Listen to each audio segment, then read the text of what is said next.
নির্বাহী আদেশে department of ডিফেন্সের নাম পরিবর্তন করে ডিপার্টমেন্ট অফ ওয়্যার রাখলেন প্রেসিডেন্ট ডোনাল্ড ট্রাম্প। শুক্রবার ওভাল অফিসে এক অনুষ্ঠানে এই নাম পুনঃপ্রবর্তন করে সাংবাদিকদের তিনি বলেন, এতে করে সারা বিশ্বে আমেরিকা নিয়ে নতুন বার্তা যাবে।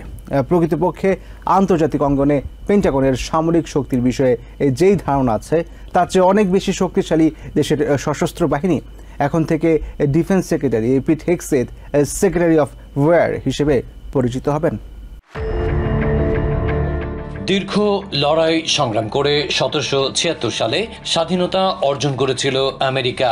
সেই কথা মাথায় রেখে দেশের প্রথম প্রেসিডেন্ট জর্জ ওয়াশিংটন 1789 সালে তার একটি ক্যাবিনেটের নাম রাখেন ডিফেন্স অব ওয়ার। প্রায় 236 বছর পর আবারও সেই নামে ফিরে গেল বর্তমান আমেরিকার ডিপার্টমেন্ট অব ডিফেন্স। নির্বাহী আদেশে ডিপার্টমেন্ট অফ ডিফেন্সের নাম পরিবর্তন করে ডিপার্টমেন্ট অফ ওয়ার রাখলেন প্রেসিডেন্ট ডোনাল্ড ট্রাম্প।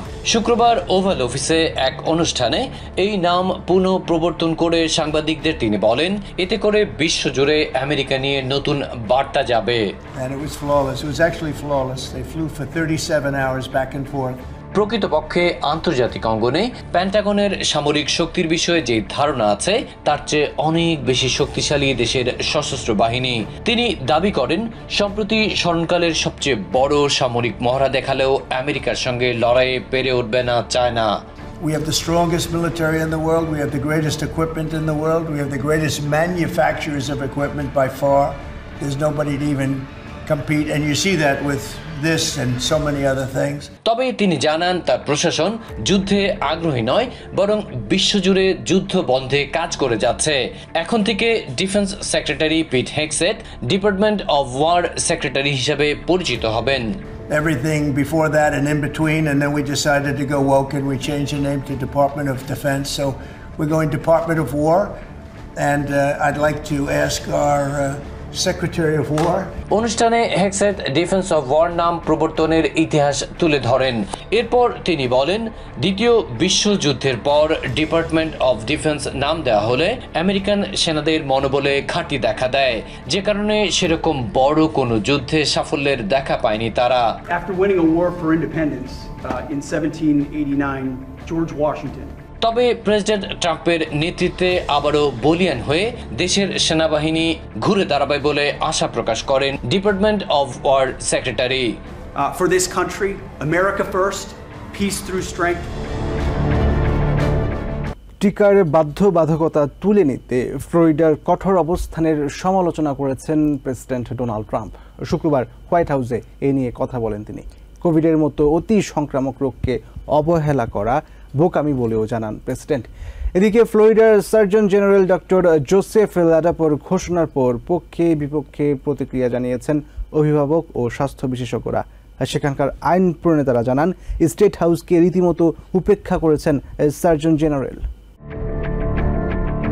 ফ্লোরিডায় টিকার বাধ্যবাধকতা তুলে নেওয়ার পরিকল্পনাকে একরোখা সিদ্ধান্ত বলে মন্তব্য করেন প্রেসিডেন্ট ডোনাল্ড ট্রাম্প। হোয়াইট হাউসে সাংবাদিকদের প্রশ্নের উত্তরে তিনি জানান, কোভিডের মতো ভয়ানক মহামারী প্রতিরোধে যেসব টিকা সফল হয়েছে তার বিরোধিতা করা ঠিক হবে না। Believe strongly in that, but you have some vaccines that are so incredible, and I think you have to be very careful when you say that some people don't have to be vaccinated. It's a very tough position. টিকার বিষয়ে সিদ্ধান্ত নেওয়ার ক্ষেত্রে আরও সতর্ক হওয়ার পরামর্শ দিয়ে ট্রাম্প বলেন, বেশ কিছু টিকা ইতিমধ্যেই দারুণ কাজ করেছে। কোভিডের মতো অতি সংক্রামক রোগকে অবহেলা করা বোকামি বলেও মন্তব্য করেন তিনি। ট্রাম্প জানান, টিকা নেওয়ার বিষয়ে ভুল সিদ্ধান্তে সুস্থ মানুষও ক্ষতিগ্রস্ত হতে পারে।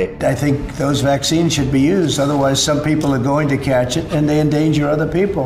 এদিকে পাবলিক স্কুল শিক্ষার্থীদের উপর আরোপিত টিকার বাধ্যবাধকতা তুলে নিতে ফ্লোরিডার সার্জন জেনারেল ডক্টর জোসেফ ল্যাডাপোর ঘোষণার পক্ষে বিপক্ষে প্রতিক্রিয়া জানিয়েছেন অভিভাবক ও স্বাস্থ্য বিশেষজ্ঞরা। ল্যাডাপোর ঘোষণার পর হাম, রুবেলার মতো অতি সংক্রামক রোগের টিকা কার্যক্রমে অনিশ্চয়তার সৃষ্টি হয়েছে। স্টেটের শিশু স্বাস্থ্য বিশেষজ্ঞদের একাংশের দাবি, ল্যাডাপোর ঘোষণা কার্যকর হলে স্টেটের স্কুল শিক্ষার্থীরা ভয়ানক স্বাস্থ্য ঝুঁকিতে পড়বে। Well, the future, if the more children that are not immunized, the lower protections within the community are going to occur.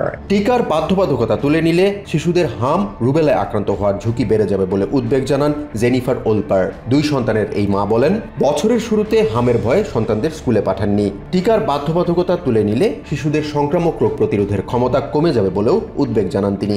I find that really scary because I'm really concerned about my kids' health when they go to school, when they're in other areas, and I'm really worried about the spread of illnesses that. তবে টিকা না নেওয়া শিশুদের রোগ প্রতিরোধ ক্ষমতা ভালো থাকে বলে দাবি করেন সেন্টনার ওয়েলনেস অ্যান্ড একাডেমির প্রতিষ্ঠাতা লেইলা সেন্টনার।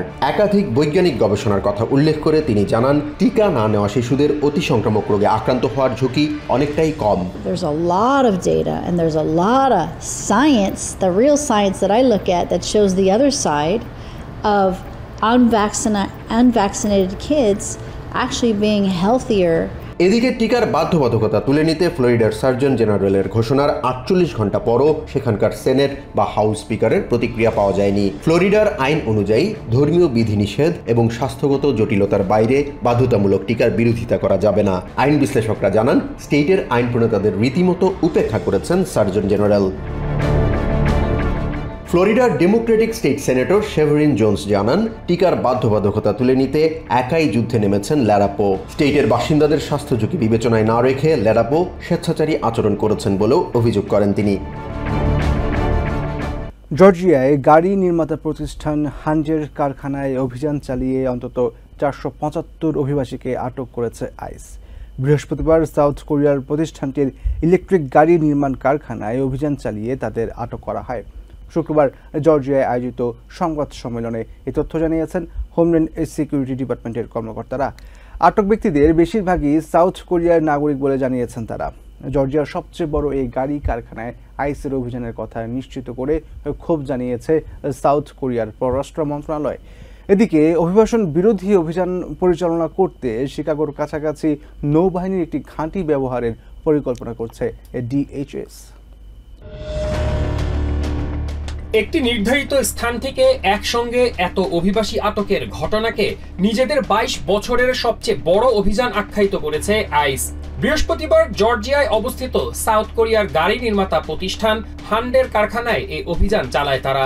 সুনির্দিষ্ট তথ্যের ভিত্তিতে তাদের বিরুদ্ধে অভিবাসন সংক্রান্ত আইন লঙ্ঘনের অভিযোগ পাওয়া গেছে বলে দাবি করেছেন হোমল্যান্ড সিকিউরিটি ইনভেস্টিগেশনের special agent in charge Steven Schrank. বিশেষজ্ঞ আইনজীবীদের কাছ থেকে সব ধরনের আইনি পরামর্শ নিয়েই এই অভিযান চালানো হয়েছে বলে জানান তিনি। আমেরিকান ও জর্জিয়ার বাসিন্দাদের কর্মসংস্থান নিশ্চিত করার প্রতিশ্রুতি রক্ষায় এই অভিযান চালানো হয়েছে বলে জানান শ্র্যাঙ্ক। আটকের এই ঘটনায় ক্ষোভ জানিয়েছে সাউথ কোরিয়া। শুক্রবার দেশটির পররাষ্ট্র মন্ত্রণালয়ের মুখপাত্র লি জায়ে উং এক বিবৃতিতে জানান, সাউথ কোরিয়ার নাগরিকদের লক্ষ্য করে চালানো এই অভিযানে তারা উদ্বিগ্ন। এ ধরনের অভিযান আমেরিকায় সাউথ কোরিয়ার বিনিয়োগে নেতিবাচক প্রভাব ফেলার আশঙ্কা তৈরি করবে বলে জানান তিনি। এদিকে অভিবাসীদের বিরুদ্ধে অভিযান চালাতে শিকাগোর কাছাকাছি নেভির ঘাঁটি ব্যবহারের পরিকল্পনা করছে হোমল্যান্ড ডিপার্টমেন্ট। সিবিএস নিউজের হাতে আসা ডিএইচএস এর এক মেমোতে এমন পরিকল্পনার কথা উঠে এসেছে।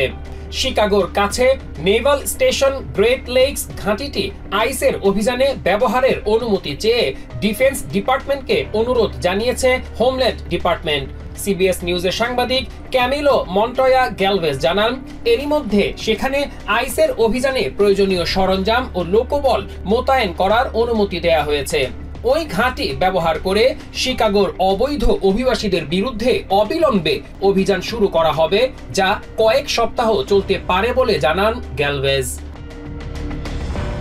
দেশের কর্মসংস্থানের বাজারে মন্দা অব্যাহত রয়েছে। টানা তৃতীয় মাসের মতো কর্মসংস্থান সৃষ্টি নিয়ে অর্থনীতিবিদদের প্রত্যাশা পূরণ হয়নি।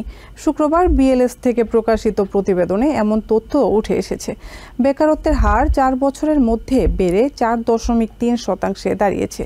জুলাই মাসের জব রিপোর্ট দেখে বিএলএস কমিশনারকে বরখাস্তের মাসখানেক পরও পরিস্থিতির অবনতি হওয়ার এবার ফেড চেয়ার জেরোম পাওয়েলকে দুষলেন president Donald Trump. Labour secretary Lori Chavez DeRemer বলছেন, বিএলএস প্রতিবেদন দেখে পাওয়েলের লজ্জা পাওয়া উচিত। গত জুলাইয়ের কর্মসংস্থান প্রতিবেদন দেখে এতটাই হতাশ হয়েছিলেন প্রেসিডেন্ট ডোনাল্ড ট্রাম্প যে এর পুরো দায় তৎকালীন ব্যুরো অব লেবার স্ট্যাটিস্টিক্স বা BLS কমিশনার এরিকা ম্যাকএন্টারফারের উপর চাপিয়ে তাকে বরখাস্ত করেছিলেন। ট্রাম্পের অভিযোগ ছিল এরিকা তথ্য উপাত্তে কারসাজি করেছেন, কিন্তু অগাস্টের জব রিপোর্ট পেয়ে এবার সামাজিক মাধ্যমের বার্তায় এর পুরো দায় চাপালেন ফেড রিজার্ভ চেয়ার জেরোম পাওয়েলের কাঁধে। সুদের হার না কমানোয় নাকি এমন অবস্থা হয়েছে। শুক্রবার প্রকাশিত BLS রিপোর্টে বলা হচ্ছে অগাস্টে মাত্র 22,000 নতুন কর্মসংস্থান তৈরি হয়েছে, যা অর্থনীতিবিদদের প্রত্যাশার 3/1 বেকারত্বের হার 4.2% থেকে বেড়ে দাঁড়িয়েছে 4.3%, যা গত 4 বছরের মাঝে সর্বোচ্চ। অর্থাৎ চাকরির বাজারের প্রতিটি সূচকেই নেতিবাচক প্রবণতা। CNN বলছে টানা তৃতীয় মাসের মতো নতুন চাকরি তৈরি নিয়ে অর্থনীতিবিদদের প্রত্যাশা পূরণ হয়নি। তার মানে দেশের কর্মসংস্থানের বাজারে মন্দা অব্যাহত রয়েছে। সরকারি এবং বেসরকারি উভয় খাতের কর্মসংস্থানেই জনবল নিয়োগে অনীহা দেখা যাচ্ছে। যদিও কমার্স সেক্রেটারি হাওয়ার্ড লাটনিক আশাবাদী এই পরিস্থিতি বেশি দিন থাকবে না। তিনি অবশ্য কর্মসংস্থানের তথ্য উপাত্তের নিম্নমুখী প্রবণতায় লেবার ডিপার্টমেন্টে ট্রাম্প বিরোধী কারসাজি এবং BLS এর কারিগরির ত্রুটি দেখছেন, যা আগামীতে সংশোধন করা হবে। লেবার সেক্রেটারি লরি শেভেজ ডেরিমের বলছেন BLS এর প্রতিবেদন দেখে পাওয়েলের লজ্জা পাওয়া উচিত। তার মতে প্রেসিডেন্ট বারবার তাগিদ দেওয়া সত্ত্বেও যথাযথ পদক্ষেপ নিতে ব্যর্থ হয়েছেন ফেড প্রধান। অবশ্য ট্রাম্পের শুল্ক নীতি এই ক্ষেত্রে কতটা প্রভাবকের ভূমিকা রেখেছে সেই বিষয়ে কিছু বলতে অপারগতা প্রকাশ করেন শেভেজ। হোয়াইট হাউসের National Economic Council director Kevin হ্যাসেটও মনে করেন সুদের হার কমানো নিয়ে টালবাহানা কর্মসংস্থানের সূচকে বড় প্রভাব রেখেছে। এদিকে সার্বিক পরিস্থিতি মূল্যায়নে আশা করা হচ্ছে চলতি মাসের 17 তারিখে ফেড কর্মকর্তাদের যে বৈঠক বসবে তাতে ফেড রিজার্ভ জেরোম পাওয়েল সুদের হার কমানোর ঘোষণা দিতে পারেন। বিশ্লেষকরা বলছেন সুদের হার 0.25 থেকে 0.50% পর্যন্ত কমানোর ঘোষণা আসতে পারে। ফার্মাসিগুলোকে কোভিড-19-এর টিকা দেওয়ার অনুমতি দিয়ে নির্বাহী আদেশে স্বাক্ষর করেছেন নিউ ইয়র্কের গভর্নর ক্যাথি হোকুল। শুক্রবার এ বিষয়ে গভর্নর হোকুল বলেন, এই আদেশের ফলে নিউ ইয়র্কবাসী তাদের নিজেদের স্বাস্থ্যসেবার সিদ্ধান্ত নেয়ার ক্ষমতা পেল। এ সময় ট্রাম্প প্রশাসন বিজ্ঞান স্বাস্থ্য নির্দেশিকাকে উপেক্ষা করছে বলেও মন্তব্য করেন গভর্নর হোকুল। বিশেষ অবস্থায় এই নির্বাহী আদেশ 30 দিনের জন্য বিশেষ আইন হিসেবে কার্যকর থাকবে। সম্প্রতি কোভিড-19 সহ শ্বাসতন্ত্রের বিভিন্ন রোগের টিকা তৈরির গবেষণার জন্য বরাদ্দ $500 মিলিয়ন অর্থায়ন বাতিল করেছেন health and human services secretary Robert F Kennedy junior. এমন কার্যক্রম মূলত টিকা নীতি পরিবর্তনের প্রভাবেই হয়ে আসছে বলে মনে করছেন বিশেষজ্ঞরা। সম্প্রতি কোভিড-19-এর টিকার কার্যকারিতার বিষয়ে ওষুধ কোম্পানিগুলোর কাছে স্বচ্ছতা নিশ্চিতের দাবি করেছেন প্রেসিডেন্ট ডোনাল্ড ট্রাম্প। এমন পরিস্থিতিতে ডেমোক্রেটিক পার্টির নেতাকর্মীরা ট্রাম্পের স্বাস্থ্যনীতির সমালোচনা করেছেন। একই সঙ্গে ভবিষ্যৎ প্রজন্ম ও বর্তমান প্রজন্মকে মহামারী থেকে বাঁচাতে জরুরি পদক্ষেপ হিসেবে কোভিড-19 এর টিকা দিতে নির্বাহী আদেশে স্বাক্ষর করেছেন নিউ ইয়র্কের গভর্নর ক্যাথি হোকুল। এ সময় ট্রাম্প প্রশাসন বিজ্ঞান ও স্বাস্থ্য নির্দেশনাকে উপেক্ষা করায় পরিবারগুলো এর প্রভাব পড়বে বলেও মন্তব্য করেন নিউ ইয়র্কের governor. Requiring COVID shots and other vaccinations for our families, I said no. Here in New York, we'll make those parents have the option. Federal সরকারের ভূমিকার কারণে ভ্যাকসিনের সহজলভ্যতার প্রশ্নে নিউ ইয়র্কে যে বিপর্যয়কর পরিস্থিতি তৈরি হয়েছিল তার জন্যই নির্বাহী আদেশ দেওয়া প্রয়োজন ছিল বলে মনে করেন তিনি। Let everyone know how seriously we are taking this, an executive order declaring a disaster in the state of New York due to federal actions related to vaccine access. নির্বাহী আদেশে স্বাক্ষর করায় এটি 30 দিনের জন্য আইনে রূপান্তর হবে। এই সময়ে কোভিড-19 এর টিকা দিতে চিকিৎসকদের পরামর্শ বা প্রেসক্রিপশনের প্রয়োজন পড়বে না। ফার্মাসিস্টরা এই টিকা দিতে পারবেন। আগামী জানুয়ারিতে টিকাকে বাধ্যতামূলক করে আইন পাশ করানোর আগ পর্যন্ত 30 দিন পর পর তা নবায়ন করতে হবে বলে উল্লেখ করেন Kathy Hochul. For the next 30 days, we can renew this every 30 days, but when you change state law, you're required to review it every 30 days. শীঘ্রই নিজে টিকা নেবেন জানিয়ে গভর্নর বলেন, সরকার অবশ্য 65 বছরের বেশি বয়সী ব্যক্তিদের টিকা দিতে বলেছেন। অন্যদিকে গর্ভবতী মা এবং শিশুদের টিকা না নেওয়ার পরামর্শ দিয়েছেন। তবে পারিবারিক প্রয়োজনে এমন সিদ্ধান্ত বিপজ্জনক বলে মনে করেন Nakul. I don't understand that. I don't understand why you won't let families have the choice to protect their children's health. That's what this is about. দেশের সবচেয়ে বড় পুলিশ বাহিনী এনওয়াইপিডির ডেপুটি ইন্সপেক্টর হিসেবে পদোন্নতি পেয়েছেন বাংলাদেশি আমেরিকান কারাম চৌধুরী। শুক্রবার ম্যানহাটনের ওয়ান পুলিশ প্লাজায় আনুষ্ঠানিকভাবে তাকে ব্যাজ পরিয়ে দেন কমিশনার জেসিকা টিশ। এ সময় আরও 2 বাংলাদেশি পুলিশ সার্জেন্ট হিসেবে পদোন্নতি পেয়েছেন। শুক্রবার সকালে ম্যানহাটনে পুলিশ সদর দপ্তরে আনন্দময় এক সময়। নিজ নিজ কাজে দক্ষতা ও নৈপুণ্যের কারণে প্রায় 1.5 শতাধিক পুলিশ কর্মকর্তাকে এদিন পদোন্নতি দেওয়া হয়। আমেরিকার জাতীয় সঙ্গীতের মধ্য দিয়ে শুরু হয় অনুষ্ঠান। মঞ্চে ছিলেন কমিশনার সহ এনওয়াইপিডির বিভিন্ন বিভাগের প্রধানরা। তাদের উপস্থিতিতেই ব্যাজ পরিয়ে দেওয়া হয় কারাম চৌধুরীকে। সিলেটের মৌলভীবাজারের সন্তান কারাম চৌধুরী 2005 সালে পুলিশ অফিসার হিসেবে যোগ দেন। 2019 সালে ক্যাপ্টেন হিসেবে পদোন্নতি পান তিনি। বর্তমানে তিনি 104 প্রিসিংক্টের কমান্ডিং অফিসার হিসেবে দায়িত্ব পালন করছেন। একই সময়ে সার্জেন্ট হিসেবে পদোন্নতি পেয়েছেন আরও 2 বাংলাদেশি, জসিম মিয়া ও তুহিন খান। অনুষ্ঠানে এনওয়াইপিডির প্রশংসা করে কমিশনার টিস বলেন, তাদের দক্ষতায় নিউ ইয়র্ক সিটিতে বন্দুক হামলা রেকর্ড কমে এসেছে। এছাড়া সাবওয়ে ক্রাইমের সংখ্যা গত আগস্ট মাসে ইতিহাসে সর্বনিম্নতে নেমে এসেছে। শুক্রবারের অনুষ্ঠানে 1 জন অ্যাসিস্ট্যান্ট কমিশনার, 2 জন ডেপুটি কমিশনার, 4 জনকে ইন্সপেক্টর, 4 জন ডেপুটি ইন্সপেক্টর, 10 জন ক্যাপ্টেন, 4 জন লিeutenant কমান্ডার, 3 জন লিeutenant স্পেশাল অ্যাসাইনমেন্ট, 75 জন সার্জেন্ট এবং 29 জন ডিটেকটিভ হিসেবে পদোন্নতি পেয়েছেন। গড ব্লেস আমেরিকা গানের মধ্য দিয়ে শেষ হয় পদোন্নতি অনুষ্ঠান। নিউ ইয়র্ক সিটিবাসীর জন্য পুষ্টিকর ও সেরা মানের খাবারের নিশ্চয়তা দিতে যাত্রা শুরু করলো সুপার শপ কালামস বাজার। ওজন পার্কে সুপার শপটির আনুষ্ঠানিক উদ্বোধন করা হয়। বাংলাদেশি সহ আমেরিকায় বসবাসরত সব কমিউনিটির সেবা করতেই এমন উদ্যোগ বলে জানান কালামস বাজারের স্বত্বাধিকারী রায়ান পারভেজ। প্রতিযোগিতার বাজারে কম দামে সবচেয়ে ভালো খাবার ক্রেতাদের ঘরে পৌঁছে দেয়াই মূল উদ্দেশ্য বলে জানায় প্রতিষ্ঠানটি।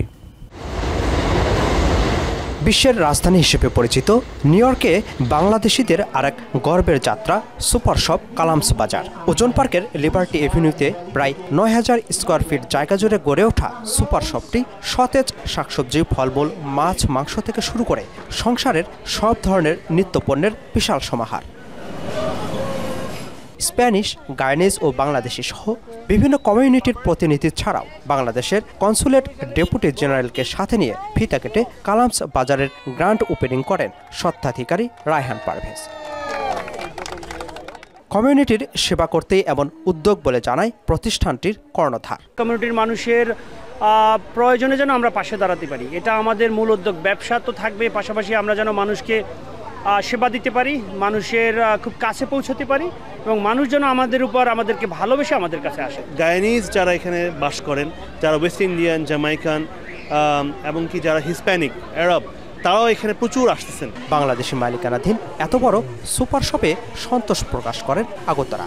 ঘরের কাছে এমন সুপার শপ পেয়ে আনন্দিত ক্রেতারাও। এটা অবশ্যই বাংলাদেশি বেকার যারা আছে তাদের এই ধরনের কাজ কর্মসংস্থানের সৃষ্টি করবে বলে আমি বিশ্বাস করি। আমি সত্যি আজকে খুব আনন্দিত এবং আমরা গর্বিত এজ এ বাংলাদেশি হিসাবে। আর বাংলাদেশিদের এত সুন্দর একটি প্রতিষ্ঠান, অত্যন্ত গোছালো। এবং কালাম বাজার এই প্রবাসের বাঙালিদের একটি বৃহৎ অধ্যুষিত এলাকা ওজন পার্কে ওপেনিং করেছেন। ইনশাআল্লাহ তাদের চয়েসটি খুবই সুন্দর, আমরা সবাই মিলে তাদেরকে সহযোগিতা করব। সুপার শপের নিজস্ব ওয়্যার হাউসের মাধ্যমে টাটকা সবজি সরবরাহ করায় খাবারের মান নিয়ে কোনো প্রশ্ন নেই বলেও মন্তব্য করেন ক্রেতারা।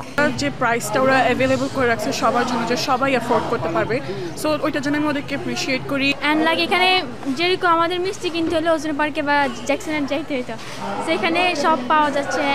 এটা অন্য অন্য সুপার মার্কেটের চেয়ে অনেক ভিন্ন ধরনের, বাংলাদেশের মধ্যে সবচাইতে বড় প্রতিষ্ঠান এবং এখানের মূল্য তালিকা অন্য অন্য স্টোরের চেয়ে অনেক অনেক অনেক কম। ক্রেতাদের কেনাকাটার সুবিধার্থে সাবওয়ে সংলগ্ন সুপার শপের সামনে প্রায় 40টির বেশি গাড়ি পার্কিংয়ের সুবিধা রেখেছে কালামস বাজার। Apple Mahmud, TVN 24, new York. New York থেকে সম্প্রচারিত টিভিএন 24 টেলিভিশন বিশ্বজুড়ে বাঙালির কণ্ঠস্বর।